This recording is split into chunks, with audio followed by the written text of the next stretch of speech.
Halo teman-teman, Assalamualaikum warahmatullahi wabarakatuh. Selamat pagi semuanya.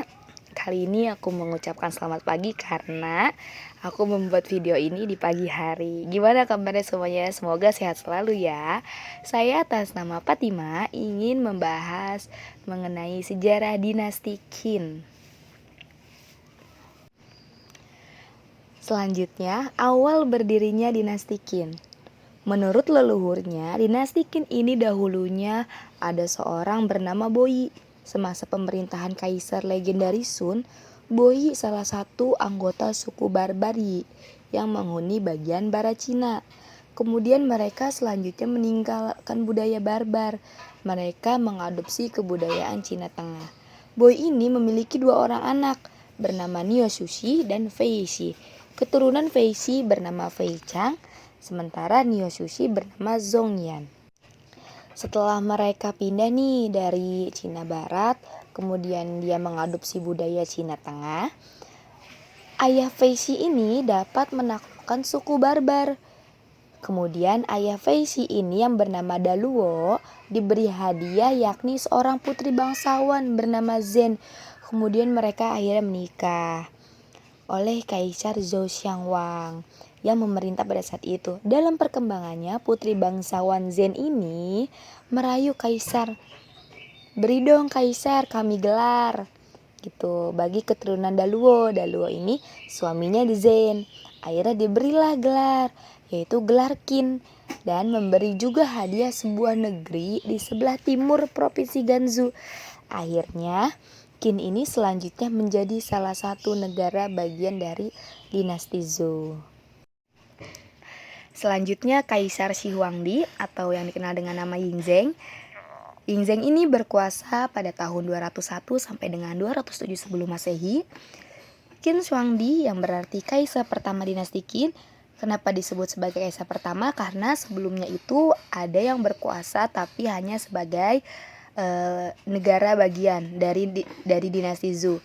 Qin ini hanya berstatus sebagai negara bagian saja, tapi Kaisar Shi Huangdi ini yang menjadikan negara bagian dari dinasti Zhou menjadi dinasti Qin atau yang menguasa seluruh Cina pada saat itu.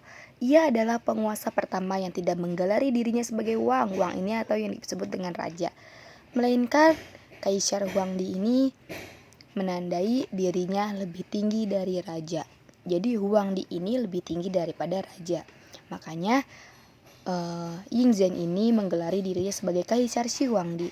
Kaisar Qin Shi Huangdi ini dilahirkan pada tahun 259 sebelum Masehi dengan nama Yingzheng. Masa kelahirannya merupakan saat peperangan yang tidak ada putus-putusnya di antara negara-negara feodal untuk memperebutkan kekuasaan tertinggi yang berlangsung dari tahun 475 sampai dengan 221 sebelum Masehi. Dalam pemerintahannya, Kaisar Shi Huangdi ini kekuasaan berada di tangan kaisar. Jadi seluruh kebijakan itu yang memutuskan yaitu Kaisar Shi Huangdi atau Yingzheng. Para menteri mempunyai hak untuk memberikan pandangan atau nasihat, tapi keputusan tetap ada di tangan Kaisar Shi Huangdi atau Yingzheng. Untuk memperkuat pemerintahan dan memperkokoh kedudukannya sebagai kaisar, langkah pertama yang diambil oleh Qin Shi Huangdi ini adalah memperlakukan pemerintahan pusat yang otoriter.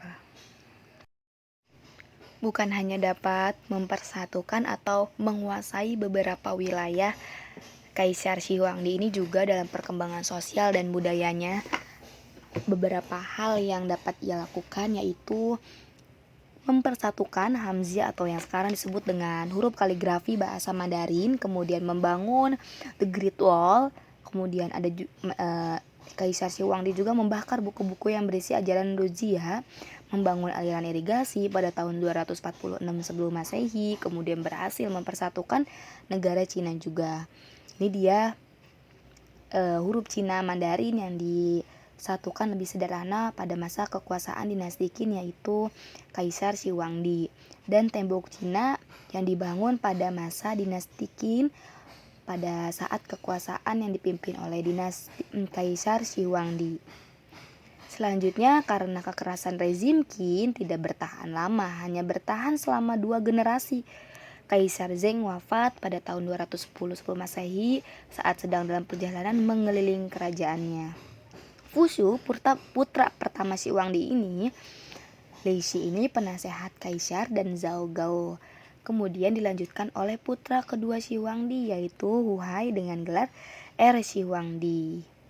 Jadi penasehat kaisarnya oleh Lei Shi, kekuasaannya dipimpin oleh Shi Huangdi. Keruntuhan dinasti Qin ini diawali dari para anggota prajurit yang melakukan pemberontakan terhadap dinasti Qin. Dua orang penganut Konfusianisme yang bernama Zhang Er serta Chen Yu datang menjumpai Cheng Sheng serta menyarankan agar ia mengangkat kembali keturunan dinasti Zhou sebagai penguasa wilayah yang berhasil direbut dari Qin.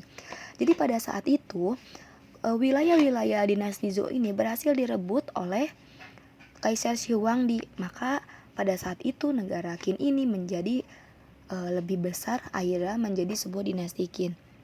Kemudian pada saat Kaisar Shi Huangdi wafat, para keturunan dinasti Zhou ini ingin menguasai kembali wilayah mereka.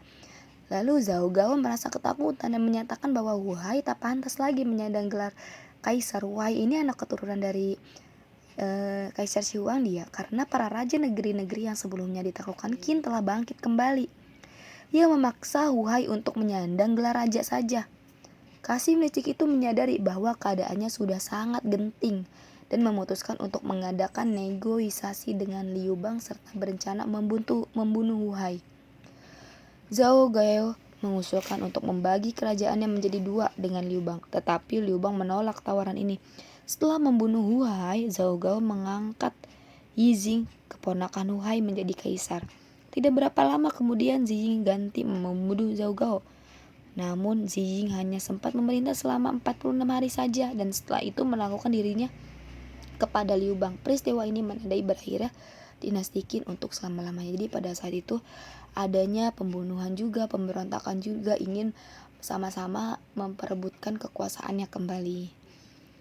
Akan tetapi walaupun singkat kekuasaan dinasti Qin, Kaisar Shi Huangdi memimpin singkat saja, tapi dapat memberikan banyak hal, beberapa seperti dapat membangun tembok besar Cina yang sampai saat ini menjadi tempat wisata di Cina.